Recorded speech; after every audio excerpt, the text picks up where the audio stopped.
Welcome to the fifth edition of our webcast series brought to you by Investec Wealth and Investment, Markets and Investing in a Time of COVID-19.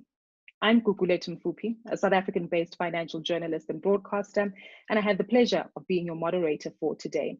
Now, in previous conversations, we've spoken to a myriad of investment analysts, economists, as well as asset allocation professionals in really trying to peel back the layers of what this particular pandemic means for our world in the wealth and investment creation space. We've had well over 7,000 people connect to this particular webinar from all over the world, and we look forward to participating and interacting with you as we warmly welcome you to this platform once again. Now, in today's conversation, we look to take a more intimate look as to the outlet and the role that COVID-19 has played in the lives of many across the globe. The individuals we'll speak to today can be described as foot soldiers who have been on the ground interacting and fighting this particular pandemic.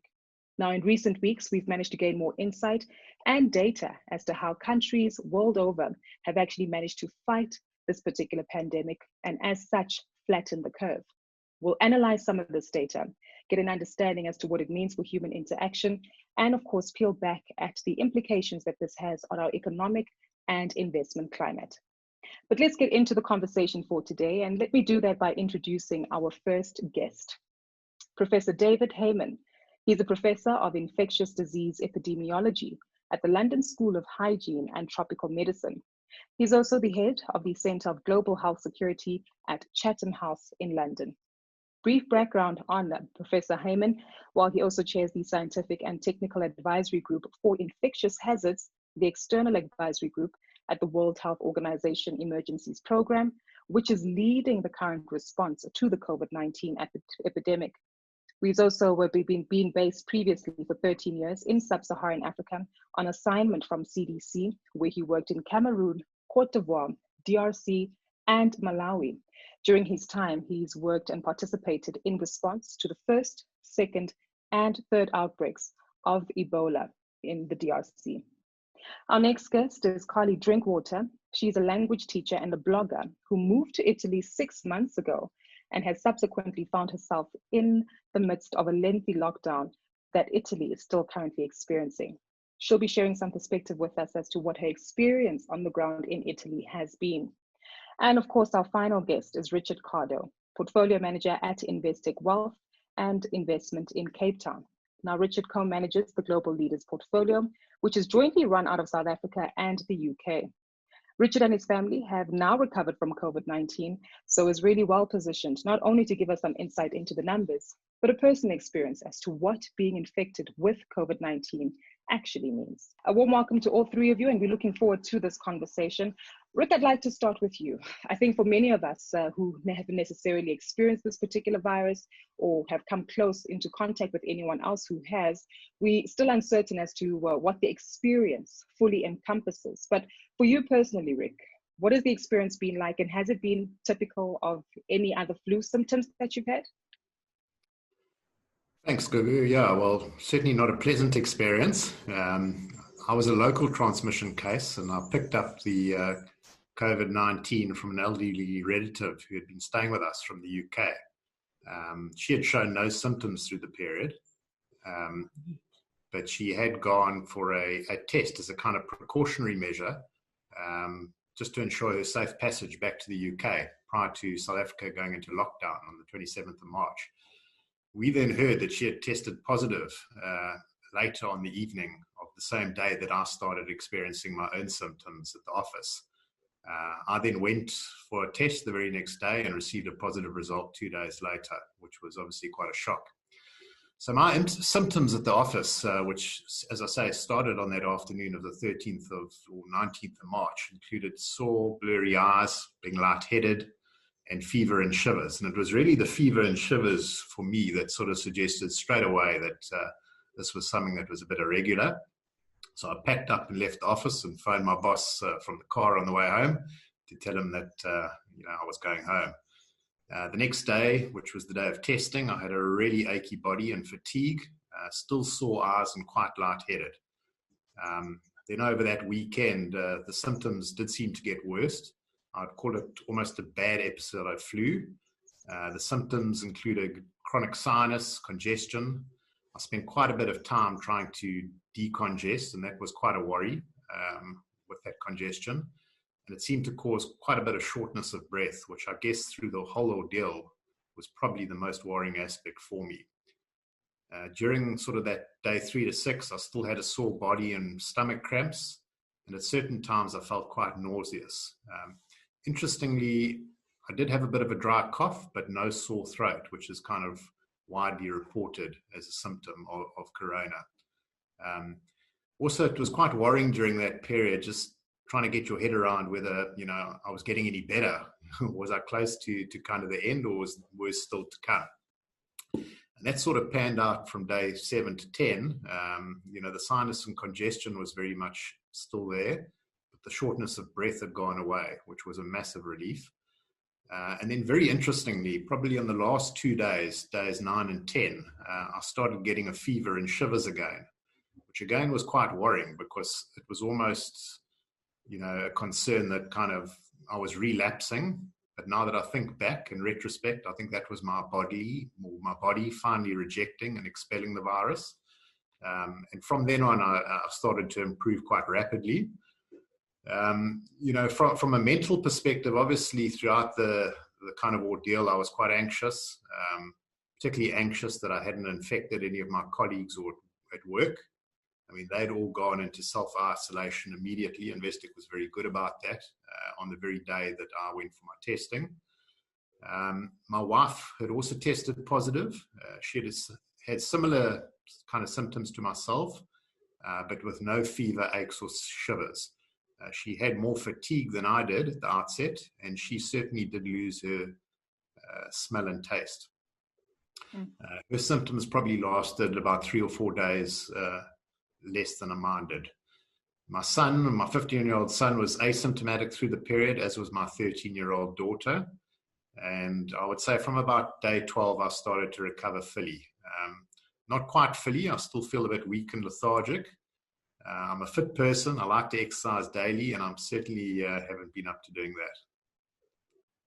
That paints a very clear perspective for us there, Rick. But I can just imagine that even for you personally, having experienced this, having your family gone through this journey with you, it certainly must change how you reflect and review news headlines as well as recent updates in terms of COVID-19. Has anything changed for you in terms of how you reflect and your perspective on this particular outbreak? Yeah, absolutely, Gugu. I think in some ways I've tried to shield myself away from the plethora of daily news and sometimes quite sensationalist news, I guess, and trying to figure out what's fact from fiction. But what's quite clear for me is that this virus doesn't discriminate. Anyone can get it, anyone can spread it, and clearly there are different severities to it, as witnessed within my own family. What was interesting for me is that I had different symptoms at different points. So, you kind of had this ebb and flow of concern and uncertainty about what would happen next. And not being in control of the situation, for which, for someone like me was something difficult to deal with. There was certainly also an instinct of self-preservation and also appreciating my own kind of limitations. What was interesting me is, as the virus kind of went along, the illness went along, it felt as if it was trying to exploit my weakest points and attack some of the weak points. And you had to really fight these mini battles along the way, which was interesting.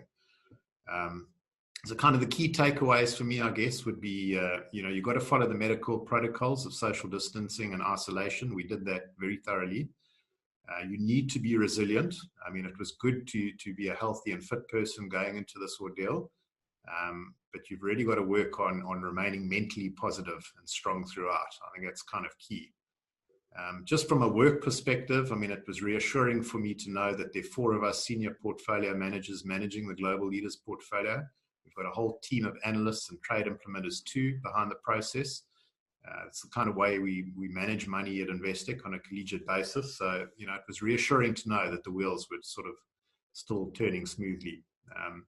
Also important to know that we did get an outpouring of concern, kindness and support in various shapes and forms from family, friends and work colleagues, from shopping to us to kind of regularly checking in on us, albeit from a virtual basis. So that was obviously reassuring and kept our hopes up. So as I sit here today, I guess I just have a bit of a a more renewed respect for life, what's important, perhaps what to sweat and not sweat, and a greater appreciation of some of the daily things we may take for granted in the form of family and friends. I'm certainly a little bit more thankful too. Thank you. Clearly not sweating the small stuff anymore. And Prof, this is where I'd like to bring you in to share some perspective with us. From what we're seeing across the globe, cities are under lockdown, nations are under lockdown, and as judging by some of the figures that have come through, it does seem as though there's some evidence that we are gaining ground in terms of flattening the curve. But in terms of your analysis, as well as the models that you've run, what are the figures and the findings actually showing in terms of how far we are in gaining significant ground against COVID-19? Since the beginning of this pandemic, there's been a lot learned, but we still don't understand two major factors about the epidemic. We don't understand the actual transmissibility of this virus, how easily it transmits from person to person, though we're getting a better understanding of that by some of the surveys that are going on in communities to look for people who have had the infection during the past 3 or 4 months. So we're beginning to understand better the transmissibility. And we're also beginning to understand better the spectrum of disease. We just heard Rick talk about his illness. Others have no signs or symptoms at all, as his children. And so we're beginning to understand that this is a disease which affects different people in different ways. And the elderly especially are at great risk of not only disease, but of needing ventilation, mechanical ventilation, and death. So we're understanding more about the disease, and that will help us as we begin to understand how countries can stop this forced physical distancing that they've caused by shutting down social events and other activities within countries. Within the next few weeks, countries will be determining whether or not they can unlock certain sectors based on what they're finding from the studies of antibody about who is infected now, who might have been infected in the past. So we're making great progress. And I would say by the time that Easter comes next week or afterwards, there will be risk assessments in every country to see what they can possibly transition out of now as the lockdown is ended. But at the same time, having in place measures which will be sure that they can monitor what's going on and make sure that the transmission doesn't increase and in Europe overwhelm hospitals again. Prof, some interesting insight that you've shared with us earlier was the fact that there's been increased focus on the lockdown programs, on the masks, as well as availability of testing. Are there any updates in terms of where we are as a globe in moving forward in this direction, and also using these elements and tools to limit the level of infections? Yes, well, the World Health Organization regularly reassesses its guidance based on new evidence. And right now they're looking at 3 different issues. They're looking at mask use, they're looking at lockdowns and how to transition out of those, and they're looking at testing and what are the best strategies for testing. For mask use, it's clear that masks have a role in protecting others. So if you or I have signs and symptoms, as had Rick, of this infection, we're coughing or sneezing or have some other problems, we should be wearing a mask to protect others from the droplets that we're creating that are infected. That's in addition to social distancing from those persons, being sure we stay away. At the same time, masks are very important for health workers, especially N95 masks, which have a small filter in them. As long as they're wearing masks and other personal protective equipment, such as a visor to protect their eyes. But masks don't really have a role in protecting individuals as they walk down the streets. The best way to protect yourself is to physical distance, wash your hands, and make sure that you stay away from surfaces that might be contaminated. As far as lockdowns go, the next issue that's been discussed, countries will be doing their own risk assessments based on studies that they're doing now in communities to determine the level of transmission that has occurred during the preceding few weeks. So they'll be looking to see how many people have been transmitted, have infection, and possibly they'll find, for example, that school children don't have a great bit of infection. So then they could consider opening up the school sector first and putting children back at work. A whole series of things that will be determined based on where they think they are in controlling the outbreaks. And the third issue that's been discussed is testing. And there are 2 types of testing. As Rick had, there's testing for acute disease to make sure that you have infection or don't have infection. This is done mainly for people who are sick, but in some cases it's done for contacts with people who are sick to see whether or not they're also infected and can be isolated. At the same time, there are antibody studies which tell of past history of infection, which have been developed in laboratories, and they're being used in community surveys. These are not tests that individuals can use or rapid tests. They're tests that are very complicated in laboratories.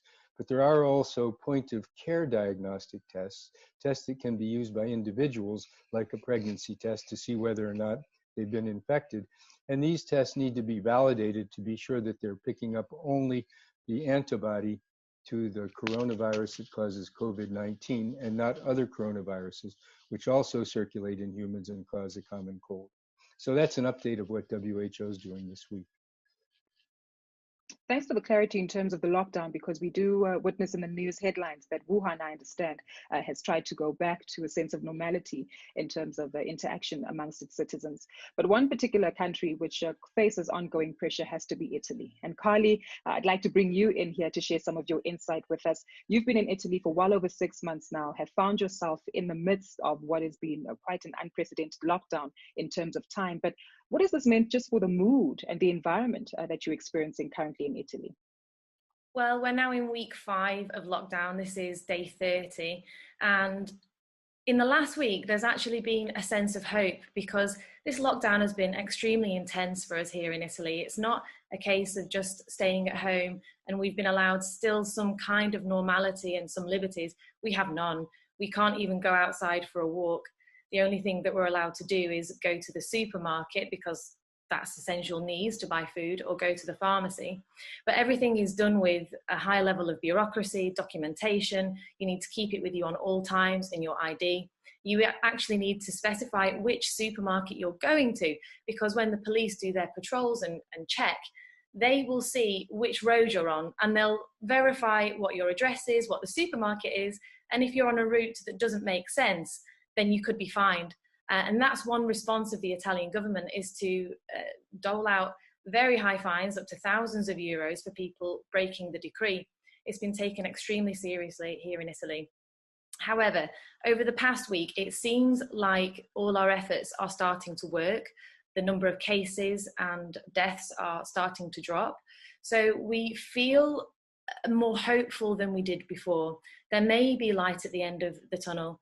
However, there are unintended consequences of that. And because we have seen that there is an effect of our containment, our isolation, some people, a very small handful of people, have started to get frustrated, clearly, because we had a record number of fines at the weekend. And that means people are going out of their homes for non-essential needs. That's the reason you would get a fine. So we have been told that the country will reassess after Easter, as the professor mentioned there. But actually, there isn't an end date to this. We don't know when life will go back to normal. And we have been reminded that it will take a long, long time before life resumes as it did before. Holly, you're still lucky to be a blogger and you manage to work at home despite the lockdown period at the moment. But I can imagine for those who are currently unemployed or still reeling from the economic ramifications in Italy, that this can have a significant psychological impact on them. How have you been dealing with the psychological effects? And have you had any interactions with some of your peers to get an understanding as to where they are in terms of their frame of mind? We are all struggling. It's been a real test, a very difficult emotional, mental, physical challenge. I can work from home for the school I work for, but my salary was cut. My fiance is a physiotherapist, but he's freelance, so he effectively lost his job overnight as soon as the decree came into force. And he was not working in a hospital. He was a freelance physiotherapist working in retirement homes, so he lost his job overnight. We're all impacted greatly by this. Of course, there's a lot of worry. There's a lot of worry from people I know here who have small businesses, because Italy is a nation of small businesses. A lot of people are self-employed. So there is fear about what will happen after this economically. But of course, right now we're going through a very tough time emotionally to be contained apart from family and friends. It's difficult for humans the world over. I think every country is seeing that. But Italians are extremely sociable and gregarious, and for them to be kept away from each other, where family is at the heart of everything, is very, very tough for them. To not be able to meet up and hug each other and kiss each other, all these things that we take for granted here in Italy, that's actually probably hit this country harder than others in that sense. But we have been responding, I think the majority of us are responding here with a lot of stoicism, a lot of quiet acceptance.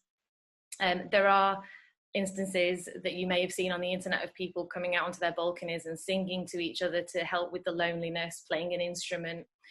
Also, children have been painting rainbows since this began, which has also spread through the rest of the world as a symbol of hope, writing inspirational phrases such as andrà tutto bene, which means everything will be okay. So there is a lot of optimism through this. And I think altruism, maybe for the first time in a long time, people are learning to think of others before themselves, because as I mentioned, the majority of us are adhering to the lockdown restrictions and doing what is needed to see the flattening of the curve that we think has started here in Italy. Just very briefly to stay with you, Carly, before I come back to the professor, you've obviously witnessed the mood, you've seen some levels of trying to combat the negativity with some optimism, but what are some of the learnings that you believe Italy can share with the rest of the globe in terms of understanding how best to combat this pandemic? I think it's essential that we listen to the experts, what the scientists are saying, what the authorities are telling us. It has been extreme here, but clearly this virus is extremely contagious and dangerous. So if we are being told to stay at home and self-isolate, keep our distance, wash our hands, be vigilant, be good citizens, then that is what we must do. I think there is a sense that if it hasn't hit you as hard as it has maybe in Italy yet, you may feel like that's a foreign problem, that's something that's happening elsewhere. It doesn't apply to me, it doesn't apply to my family, but it really does. It closes in faster than you think. So it's quite frustrating not to see other countries taking the benefit of hindsight. What an unusual situation we find ourselves in, where you have hindsight as events are unfolding. Other countries have that, from China, from us here in Italy. And the message is stay at home. We were told to stay at home. And other countries are being maybe asked to or reduce your distancing from other people. Just contain, stay at home, stop the spread of the disease and get ahead of the curve. It's senseless to see these amount of cases and deaths rising when you know what happens, you know how this unfolds. So keep yourselves contained, keep yourselves happy at home, and there are definitely so many ways to get through it. Prof, let's rope you in here as well to share some of your feedback and insight. Carly's given us a very wonderful description of the reality on the ground in Italy, but another economy that we're worried about has certainly got to be the UK. Of course, government has tried to implement a few measures to actually mitigate against further risk, but of course, all headlines being focused on the leadership at the moment as the Prime Minister is still in ICU. But what do you make of the measures that the UK has implemented in order to counteract the effects of COVID-19? Well, every country has modified the recommendations that WHO has made based on their own situation and their own possibility. The UK has elected recently to only test people who are sick and who are looking like they need to be hospitalized. And if they're positive, they're isolated in the hospital. And sometimes they do trace contacts and test those contacts of people who are known to be infected. And those contacts are also isolated. But that's a minor strategy within UK, as opposed to Asia, where it's one of the major strategies. So in UK, the strategy is to flatten the curve of patients who are arriving at the hospital so they don't end up with a situation, as Carla just described in Italy, where hospitals are overwhelmed with the number of patients. And in UK, as in other countries where there have been these lockdowns, these forced physical distancing of people, it has proven to be effective in flattening the curve. And UK and other countries in Europe are beginning to see that that curve of patients who have to be admitted to hospital and especially to intensive care with ventilators, is decreasing, which is the target in Europe. So we're seeing that these measures are having an effect. But it's important, as Carla said, also to remember that the most important way to stop this infection is to understand, by everyone to understand how they can protect themselves and at the same time protect others. Protect themselves by physical distancing, washing hands, doing the things that they need to do to make sure that they don't get infected, and at the same time protecting others if they are sick by isolating and by wearing a mask if they're in close proximity to someone who they can't physical distance from. I'd like to get your thoughts and perspective on sub-Saharan Africa, Prof. You spent some time for the center at the Centers for Disease Control here in sub-Saharan Africa, and of course dealing with Ebola at the time, which was something slightly different. But as we look at how the continent has actually responded to the COVID-19 crisis, what do you make of the response? Various cities and countries in lockdown as well, but most importantly, what is the outlook like for sub-Saharan Africa in managing this particular outbreak? Well, in sub-Saharan Africa, there are some very strong institutions now. There's the strong Africa CDC in Addis Ababa, and there's strong, for example, Nigerian Center for Disease Control in Nigeria. And these institutions, along with the political institutions within Africa, have been working with the World Health Organization to strengthen laboratory testing in all countries and also to strengthen disease detection systems. And so we are seeing that now Africa is beginning to see an outbreak occur in many different countries. South Africa certainly has a major outbreak, but other sub-Saharan Africa countries are also beginning to identify the COVID-19 in their countries. But remember, Africa is quite a young population as compared to Europe and North America. And therefore, they may not be seeing the same manifestations as are occurring in other continents because of their young populations. They may see that there are fewer people who are seriously ill because of the fact that it's the elderly and those who have comorbidities who are those who end up, unfortunately, in intensive care units and on ventilators. So hopefully, the disease in sub-Saharan Africa will be a bit different than it is in other continents. And I believe that Africa has developed the capacities through its experience with Ebola outbreaks and others to deal with this infection quite well, because Africa has a wonderful system of traditional leaders who, if empowered to understand what's going on, can help their communities remain free of infection. Prof, to stay with you, what's quite clear is that you talk about leadership, and that's proven to be quite critical as we take a look at governments across the globe. But it seems as though their mandates have also been slightly disjointed. There's a difference in terms of some of the objectives that seek to be attained from governments in Asia, Sweden, as well as Europe. But give us your understanding of the various goals, and if we are actually on track to meet the objectives that governments have set for themselves. Thanks for that question. Yeah, I think the goals have been different in different parts of the world. In Asia, these are countries that have had major impact from the SARS outbreak in 2003, and they were in many ways better prepared than were countries elsewhere. So Asian countries immediately began a strategy of trying to maintain low levels of community transmission of this virus. They jumped on every outbreak. They traced the contacts of people who were known to be infected. They tested them, they isolated them. And at the same time, they continued with business as usual in certain sectors, helping the people understand that they were empowered to protect themselves and protect others.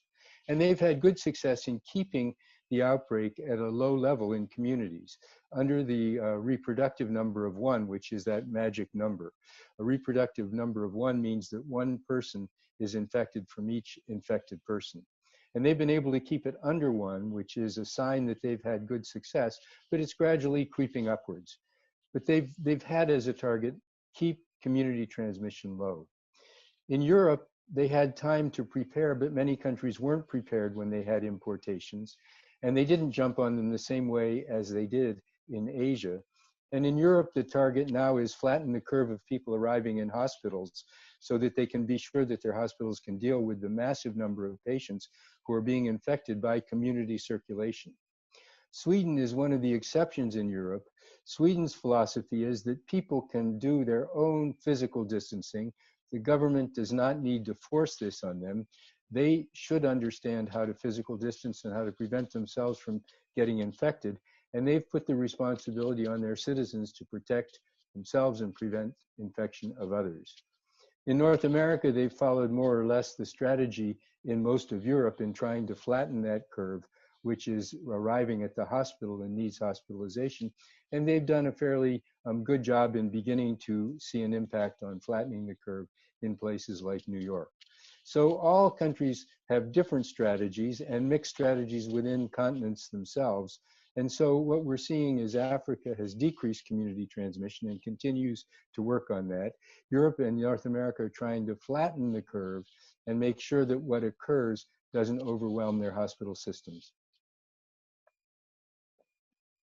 I'd like us to get into some of the numbers now, given that this is a conversation driven by Investec Wealth and Investment. And Rick, this speaks right to your day job, which is for looking and seeking for investment opportunities across the globe and understanding where further growth and sustainable wealth can be created from.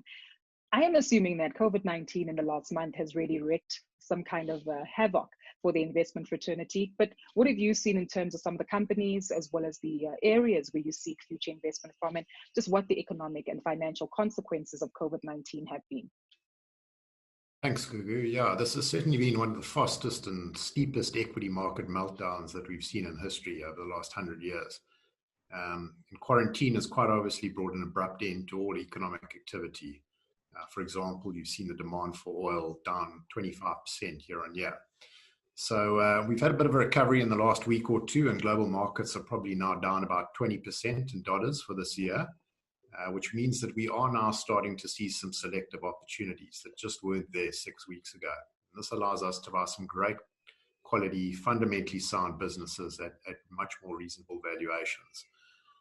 Just in terms of our approach to managing money, we like to invest in good quality, global growth, large cap companies with sustainable competitive advantages, or kind of the investment moats that Warren Buffett talks about.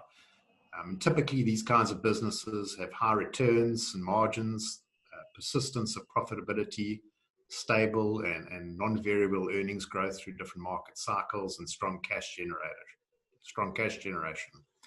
And what we've practically seen in this meltdown is that quality as an investment style or approach, and hence our own portfolio, has actually outperformed the broader market and other investment styles. In fact, the bigger the drawdown, the greater the extent to which quality tends to outperform. It's almost a case of the strong getting stronger. Great companies are hard to kill off, and quality and leadership persist. And conversely, I guess, more structurally challenged businesses, or those which are too leveraged, capital intensive or cyclical, they've really been found wanting in the sell-off and will probably continue to be over the next 3 to 4 months. That says quite a lot there, Rick, and certainly builds up to an earlier theme that you mentioned, how the virus actually was working on the weak spots within your body and in your healthcare system. Seems as though that's exactly what COVID-19 has also done in terms of companies and the markets, identifying their weaknesses. Prof, I'd like to come back to you briefly, and I can just imagine how your days have changed in terms of the meetings and the constant updates that you have with your counterparts at the World Health Organization. But give us some insight as to what a typical day in your life has been since the significant breakout of this pandemic. And most importantly, how is it that you're partnering up with many of your global counterparts to source solutions that are globally relevant? Well, I think what's really important about this outbreak is that despite geopolitical tensions that occur within the world, the scientists and the technical people have been able to work together very well, and within a very short period of time understand most of the important issues about this outbreak. What's been very difficult has been some of the models that have been done in the epidemiological modeling that suggests that possibly 80% of the population has already been infected, or different models that suggest different figures. It's been very difficult for the public to understand these models because these models are not meant for the public. They're meant for the public health community so that they can plan both for a best case and a worst case scenario. Unfortunately, what people understand most is the worst case, and that's what the press picks up and puts out, and then that causes really undue concern and panic. I think that the world must understand that there is a good basis of intellectual activity going into this outbreak that will begin to solve the problems that are occurring. It will give the understanding necessary for governments to do what they need to do. But that will only occur if governments also are willing to listen to the technical advice and not insert their political decisions on top of what's recommended by their advisors. So we need to balance the political with the technical as we learn more, and make sure that the politics are driving sound interventions that can help to stop this outbreak. So I've learned a lot in the last few weeks myself, mainly by having video conferences such as this. It's been wonderful for the environment, as everybody knows. There's no more of this layer of pollution that's been occurring in many cities around the world. It's wonderful for helping us not to hop on an airplane for meetings, but rather to do those meetings by platforms such as we're using today, in order that we can discuss one-to-one or in groups the issues. And so we're learning a new way of working that hopefully will make an impact in the future. And we will not only continue to work closely together by the internet and platforms that have been set up on the internet, but also not abusing the environment as we've been doing in the past by just hopping on an airplane and saying we need to go to a face-to-face meeting. So I think we're all learning a lot, I am, and I'm understanding that it can be just as effective to sit and talk with people as we're doing now as it can be to meet face-to-face. Prof, to build up on that, do you think that this is also shifting and changing the narrative in terms of conversations that governments, organizations, and the world over needs to have in terms of basic access to healthcare and basic hygiene practices? Well, I hope it is. And we all would hope that all countries will strengthen their health systems now to be able to take care of all people within that system. But you know, what people are predicting is that the inequalities which existed before this outbreak occurred, and those inequalities are in every country of the world, that those inequalities will be even greater after this outbreak is over. And that's a real disappointing outcome of this outbreak. And we'll have to work very hard to make sure that those differences don't continue to impede good health for all. Carly, I'd like to rope you back into the conversation, and this time really building up on your personal experience, what you've shared with us in terms of what we see in Italy, but also in terms of the interactions you've had with multiple media agencies, and your job fundamentally being based on human interaction, whether it's scuba diving instructing, whether it's teaching foreign languages, or other methods of interaction that you have with much of the public. This must really have shifted your mindset in terms of how humanity needs to approach life.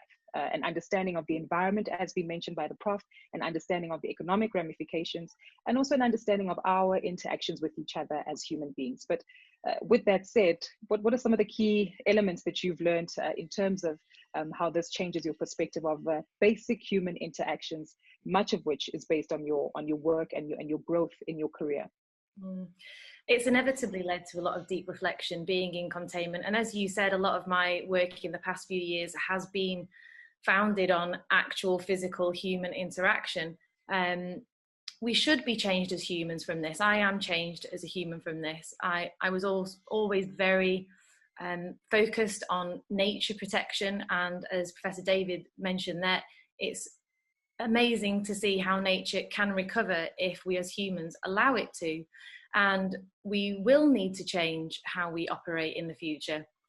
I think perhaps we can shift more and more jobs to a digital space. There are some that are very difficult too, of course, but he mentioned simple meetings. There is no need to have face-to-face meetings for every issue. As we've discovered, we can do this online. So I think as humans, we do need to reassess actually what is a want, what is a need, and we are learning that now at this phase of lockdown. We're also learning to slow down. That comes along with that. Be grateful for the small things, appreciate the little things. I think we're always on fast forward and we don't notice something simple and beautiful. It sounds maybe ridiculous, but to stop and look at a flower, but it really does change our perspective as humans. And maybe the age of convenience will be over. Maybe we'll focus on quality and not quantity. and a more wholesome life.